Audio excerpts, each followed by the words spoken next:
నమస్తే, నేను హిమోష. ఈ రోజు మనతో పాటు ఉన్నారు డాక్టర్ తేజస్విని గారు, డిహెచ్ఎంఎస్ గైనకాలజిస్ట్ డాక్టర్ అయితే ఉన్నారు. చాలా మందికి సర్వీసైటిస్ అంటే ఏమిటో తెలియదు. అసలు ఈ సర్వీసైటిస్ అనేది ఎందుకు వస్తుంది, ఏ ఇష్యూతో ఇంక్లూడ్ అయి ఉంటుంది, దీనికి గల కారణాలు ఏమిటి, దీన్ని ఎలా నార్మల్ చేసుకోవాలి, మెయిన్ ఇంపార్టెంట్ గా చూసుకుంటే దీన్ని మనం నార్మల్ గా తీసుకోవచ్చా, అబ్నార్మల్ గా తీసుకోవచ్చా, ఇలాంటి వాటి ప్రశ్నలకే ఈ రోజు మనకైతే క్లియర్ చేయడానికి డాక్టర్ తేజస్విని గారు అయితే రెడీగా ఉన్నారు. తేజస్వి గారు నమస్కారం అండి, ఎలా ఉన్నారు? నమస్తే అండి, బాగున్నాను. థ్యాంక్ యూ అండి తేజస్వి గారు, thanks for coming. Yes ma'am, ఇప్పుడు చాలా మందికి అడినోమైసిస్ అనేది ఒక ఇష్యూ లాగానే చాలా మంది ఫేస్ చేస్తారు కదా. అవునండి. మనం అంటే నార్మల్ గా చూసుకుంటే కనుక ఇది పీరియడ్స్ టైంలో మెయిన్ ఇష్యూ అనేది రేజ్ అవుతుంది. దట్టు మనం చూసుకుంటే ఈ పీరియడ్స్ టైంలో చాలా మందికి బ్లడ్ క్లాటింగ్స్ అనేవి, దట్టు స్టమక్ కూడా కొంచెం ఉబ్బినట్లుగా ఇలాంటి ప్రాబ్లం అనేది చాలా మంది ఫేస్ చేస్తూ ఉంటారు కదా. అవును. అసలు దీన్ని ఏ విధంగా అవాయిడ్ చేయాలి, ఈ ప్రాబ్లం నుండి మనం అంటే లైక్ ఉపశమనం పొందాలి అంటే, ఈ ప్రాబ్లం సాల్వ్ అవ్వాలంటే ఎలాంటి ట్రీట్మెంట్ తీసుకోవాలి, ఏ విధమైన సూచనలు ఇస్తారు? అసలు అడినోమైసిస్ అంటే మామూలుగా గర్భాశయం లోపల ఎండోమెట్రియం అనే లేయర్ ఉంటుంది. ఆ ఎండోమెట్రియం లేయర్ ప్రతి మంత్ పీరియడ్ టైం అప్పుడు షెడ్ ఆఫ్ అవుతూ ఉంటుంది.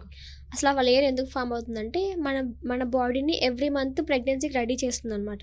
అది థిక్ అవుతూ మన బాడీలో బేబీ గ్రో అయ్యేలా చేస్తుంది.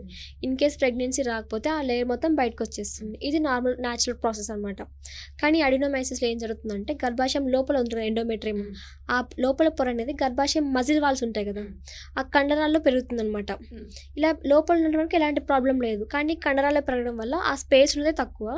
ఆ స్పేస్లో మళ్ళీ ఇది ఎక్స్ట్రా టిష్యూ గ్రో అవ్వాలంటే సైజ్ పెరుగుతూ ఉంటుంది. అది కూడా ఎవ్రీ మంత్ పీరియడ్ టైం అప్పుడు హార్మోన్స్కి ఎలా రియాక్ట్ అవుతుందో ఇది కూడా సేమ్ అలాగే రియాక్ట్ అయ్యి సైజ్ పెరుగుతుంది, అదేవిధంగా షెడ్ ఆఫ్ అవుతూ ఉంటుంది అనమాట. దీనివల్ల నార్మల్ బ్లడ్ అయితే బయటకు వచ్చేస్తూ ఉంటుంది, కానీ బ్లడ్ బయటకు రావడానికి వే లేదు కదా, కాబట్టి అప్పుడు లోపలే ఉండిపోయి అది గర్భాశయం ముందుకు వాచినట్టు అనిపిస్తూ ఉంటుంది. మెయిన్గా అడినోమైసిస్ ఉన్న వాళ్ళు సేమ్ అడినోమైసిస్ లాగే ఉండదు అనమాట ప్రాబ్లం అనేది వాళ్ళకి. అసలు దాంతోపాటు వాళ్ళకి ఇంకెలా ఉంటుంది, బల్క్ యూట్రస్ అవనివ్వండి, ఫైబ్రాయిడ్స్ అవనివ్వండి, పీసీఓఎస్ అవనివ్వండి, ఇలాంటి ఇతర సిమ్టమ్స్ కంప్లైంట్స్తో పాటు ఇది కామన్గా ఉంటుంది. సింగిల్గా అది అడినోమైసిస్ కండిషన్ ఉండదన్నమాట. వాళ్ళలో ఇలా బల్క్ యూట్రస్తో పాటు అసోసియేట్ అయ్యి ఉంటుంది ఈ కండిషన్ అనేది. అసలు వీళ్ళకి ఎలాంటి లక్షణాలు ఉంటాయంటే మెయిన్గా వాళ్ళకి పీరియడ్ టైం అప్పుడు హెవీగా బ్లీడ్ అవుతూ ఉంటుంది. దాంతోపాటు బ్లీడింగ్ అయ్యేటప్పుడు క్లాట్స్ పడడం, పెద్ద పెద్ద క్లాట్స్ పడడం, పీరియడ్ టైంలో ఎక్కువగా పెయిన్గా అనిపించడం, దాంతోపాటు వాళ్ళకి బ్యాక్ ఎక్ కానీ స్టమక్ ఎక్ కానీ ఎక్కువగా అనిపిస్తూ ఉంటుంది. కడుపు బ్లాటింగ్ సెన్సేషన్ అంటాం, ఉబ్బినట్టు అయిపోతూ ఉంటుంది, నాజియా వామిటింగ్ వచ్చేలాగా అనిపిస్తుంది, ఇలా చెప్తూ ఉంటారు అన్నమాట కంప్లైంట్స్ అనేటివి. Okay, yes ma'am. ఇప్పుడు చాలా మందికి మన పీరియడ్స్ టైంలో చూస్తుంటే కనుక అంటే చెప్తూ ఉంటారు కదండి, చాలా మంది డాక్టర్స్ ని కూడా సజెషన్ తీసుకుంటూ ఉంటారు. మేడం నాకు ఇలా అవుతుంది, డాక్టర్ నాకు ఇలా స్టమక్ ఇలా ఉబ్బినట్టుగా ఉంది, హెవీ పెయిన్ ఉంది, అసలు ఇలా ఎందుకు ఉంది అని చాలా మంది అడుగుతుంటారు కదా. దీనికి గల కారణాలు ఏమై ఉండవచ్చు అంటారు? మెయిన్గా వాళ్ళకి చాలా కారణాలు ఉండొచ్చు. కడుపు ఉబ్బరంగా అనిపించడానికి, ఇలా పెయిన్ఫుల్గా రావడానికి చాలా కారణాలు ఉంటాయి. అందులో ఒక కారణమే అడినోమైసిస్ అనమాట. వాళ్ళకి ఫైబ్రాయిడ్స్ అవనివ్వండి, ఎండోమెట్రియోసిస్ అని అంటుంటాం, ఇంకా జెనిటల్ ట్యూబర్క్లోసిస్ అంటాం, అంటే గర్భాశయం కూడా టీబీ వచ్చే అవకాశం ఉంటుంది. ఇలాంటి కండిషన్స్లో కానివ్వండి, ఇన్ఫెక్షన్స్ కండిషన్స్లో కానీ, అబార్షన్స్ టైంలో కానీ, ఇలాంటి కండిషన్స్ వల్ల వాళ్ళకి పెయిన్ఫుల్గా అనిపిస్తుంది ఉంటుంది. కానీ పెయిన్కి చాలా కారణాలు ఉన్నాయి. కానీ వాళ్ళు ఫస్ట్ ఇది ఏ కారణమో తెలుసుకోవాలంటే ఫస్ట్ వాళ్ళు అల్ట్రాసౌండ్ చేయించుకోవడం మంచిదన్నమాట. అల్ట్రాసౌండ్ చేసుకున్న తర్వాత వాళ్ళకి ఏ ప్రాబ్లం ఉంటుందో ఆ ప్రాబ్లం బయటపడుతుంది. దాన్ని బట్టి ట్రీట్మెంట్ని స్టార్ట్ చేస్తూ ఉండాలి. ఈ మెయిన్గా అడినోమైసిస్ ఎవరిలో ఎక్కువ ఉంటుందంటే వాళ్ళు పిల్లలు పుట్టిన తర్వాత, బేబీ డెలివరీ అయిన తర్వాత, దాంతోపాటు ఇంకా మల్టిపుల్ టైమ్స్ డెలివరీ అయిన తర్వాత, ఇంకా సర్జరీస్ అయినా జరుగుతుంటాయి కదా వాళ్ళకి, ఆపరేషన్స్ కానీ ఇలా గర్భాశయంకి ఆపరేషన్స్ జరుగుతుంటాయి కదా, అలాంటి కండిషన్స్లో కూడా ఇది లోపల టిష్యూ అనేది గర్భాశయం కండరాల్లోకి వెళ్ళే అవకాశం ఎక్కువగా ఉంటుంది. ఇంకా హార్మోనల్ ఇంబ్యాలెన్స్ అంటాం. ఖచ్చితంగా ఉంటుందండి. ఇలా అన్ని కారణాల వల్ల అనేది అడినోమైసిస్ ఫామ్ అవుతూ ఉంటుంది. వీళ్ళలో ఇందాక చెప్పిన లక్షణాలు అన్నీ కామన్గా అనిపిస్తుంటాయి. సేమ్ టెస్ట్ చేయించుకోవడం వల్ల వీళ్ళకి బయటపడుతుంది. దాంతోపాటు వీళ్ళకి బల్క్ యూట్రస్ అవనివ్వండి, ఫైబ్రాయిడ్స్ అవనివ్వండి, ఇలా కామన్గా అన్ని కలిపి మాత్రమే సిమ్టమ్స్ అనేవి ఉంటాయన్నమాట వాళ్ళకి. వీళ్ళ ట్రీట్మెంట్ ఎలా స్టార్ట్ చేయాలంటే మెయిన్గా ఈ అడినోమైసిస్ కండిషన్స్లో హార్మోనల్ ఇంబ్యాలెన్స్ అయిందనుకోండి, హార్మోన్స్కి హోమియోపతిలో న్యాచురల్ మెడికేషన్స్ ఇవ్వడం జరుగుతుంది. అంటే న్యాచురల్గా అంటే ఎలాంటి సైడ్ ఎఫెక్ట్స్ ఉండవు వాళ్ళకి. ఆర్టిఫిషియల్గా హార్మోన్స్ ఇవ్వడం జరగదు. అంటే మన బాడీనే ఓన్గా మన హార్మోనల్ ఇంబ్యాలెన్స్ సెటరేట్ అయ్యేలా చేస్తుంది అనమాట. అంటే ఏదైతే లాస్ అయిన హార్మోన్స్ ఉంటాయో అవి మళ్ళీ మన బాడీ ప్రొడ్యూస్ అయ్యేలా చేస్తుంది. దాంతోపాటు వాళ్ళకి ఎలాంటి సైడ్ ఎఫెక్ట్స్ అనేవి కామన్గా ఉండవు. హోమియోపతిక్ మెడిసిన్స్ యూజ్ చేయడం వల్ల. బయటైతే వాళ్ళకి ఏం చెప్తారు, ఆపరేషన్ హిస్టెక్టమీ అంటాం, గర్భాశయం తీసేయాలి మీకు అని చెప్తూ ఉంటారు. అది అది అందరూ చెప్పే విషయమే. కానీ మనం హోమియోపతిక్ మెడిసిన్స్ యూజ్ చేసి ఆ గర్భాశయం తీసేసేదాకా ఆ స్టేజ్ రాకుండా మనం చూసుకోవచ్చు. ఇంకా ఇది సైజ్ పెరగకుండా, ఇంకా మల్టిపుల్గా రాకోకుండా, అప్పుడు ఒక చోట ఫామ్ అయింది అనుకోండి, అది ఇంకా ఇతర చోట ఫామ్ అయ్యే అవకాశం ఎక్కువగా ఉంటుంది. కాబట్టి ఇంకా మల్టిపుల్గా రాకుండా, సైజ్ పెరగకోకుండా, సిమ్టమ్స్ ఏవైతే ఉన్నాయో హెవీగా బ్లీడింగ్ అవ్వనివ్వండి, పీరియడ్ టైంలో పెయిన్ అవ్వనివ్వండి, ఇంకా ఇతర వీక్నెస్ అవ్వనివ్వండి, అన్నీ మనం కంట్రోల్ చేసుకోవచ్చు హోమియోపతిక్ మెడిసిన్స్ యూజ్ చేసి. అబ్నార్మల్ కండిషన్గా తీసుకోవచ్చు అండి. ఎందుకంటే అబ్నార్మల్ సైట్లో టిష్యూ గ్రో అవుతుంది కాబట్టి ఇది అబ్నార్మల్ కండిషన్ తీసుకోవచ్చు. నార్మల్గా ఉండాల్సినప్పుడు ఎలాంటి ప్రాబ్లం ఉండదు. కానీ ఇది లోపల రాసిన పొర మధ్యలో ఉన్నప్పుడు వాళ్ళకి అది హార్మోన్స్కి రియాక్ట్ అవ్వడం వల్ల పెయిన్ఫుల్గా అనిపిస్తుంది. కాబట్టి వాళ్ళకి అది పెయిన్ఫుల్గా ఉన్నప్పుడు అది నార్మల్ కిందకి తీసుకోలేము కదా, అబ్నార్మల్ కిందకి కన్సిడర్ చేయాల్సి వస్తుంది.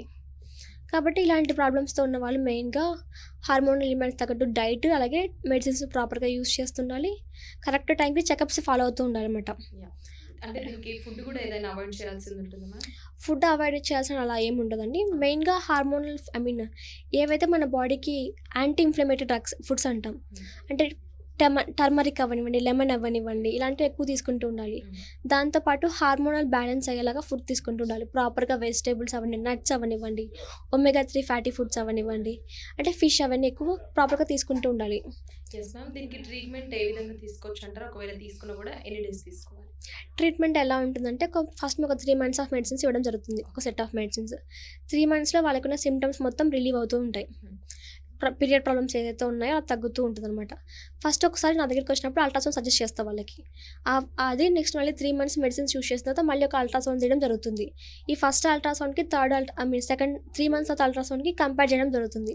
కొత్తవి ఏమైనా వచ్చాయి, లేదంటే సైజ్ ఎలా ఉంది, ఇంకా సిమ్టమ్స్ ఏమైనా ఉన్నాయి, కొత్తవి ఏమైనా ఉన్నాయా, ఇంకా సైజ్ ఏమైనా పెరిగిందా, లేదంటే ఇంకేమైనా ప్రాబ్లమ్స్ ఏమైనా ఉన్నాయా, మొత్తం కంపేర్ చేయడం జరుగుతుంది. మొత్తం కంపారిటివ్ స్టడీ లాగా చేయడం జరుగుతుంది. మళ్ళీ 3 months తర్వాత మళ్ళీ మెడిసిన్స్ ఇవ్వడం జరుగుతుంది. మొత్తం ఒక వితిన్ 6 to 1 year స్పాన్లో వాళ్ళకి 6 to 1 year స్పాన్లో వాళ్ళకి సర్జరీ వరకు వెళ్ళకుండా సిమ్టమాటిక్గానే రిలీఫ్ అయ్యేలా చేసుకోవచ్చు. కానీ అడినోమైసిస్ అనేది మెనోపాజ్ తర్వాత అంత ఎఫెక్ట్గా ఉండకపోవచ్చు. ఎందుకంటే మెనోపాజ్ తర్వాత మన గర్భాశయం హార్మోన్స్కి అంత రియాక్ట్ అవ్వదు.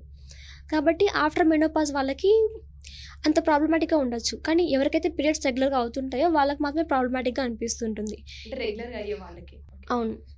అదేవిధంగా ఇప్పుడు వాళ్ళకి ఎర్లీ ఇయర్స్లో కనుక గర్భాశయం తీసేసినట్టయితే వాళ్ళకి ఇంకా హార్మోనల్ ఎఫెక్ట్ అవుతుంది. కాబట్టి వాళ్ళు సర్జరీ వరకు వెళ్ళకోకుండా ఇన్ బిట్వీన్ మధ్యలోనే ఇలా హోమియోపతిక్ మెడిసిన్స్ యూస్ చేసి వాళ్ళు ఈ కండిషన్ని కంట్రోల్ చేసుకోవచ్చు. చాలా మంది హోమియోపతి ట్రీట్మెంట్ తీసుకోకుండా చాలా మంది యూట్రస్ రిమూవ్ చేయించుకోవడం కూడా జరుగుతుంది. అవునండి.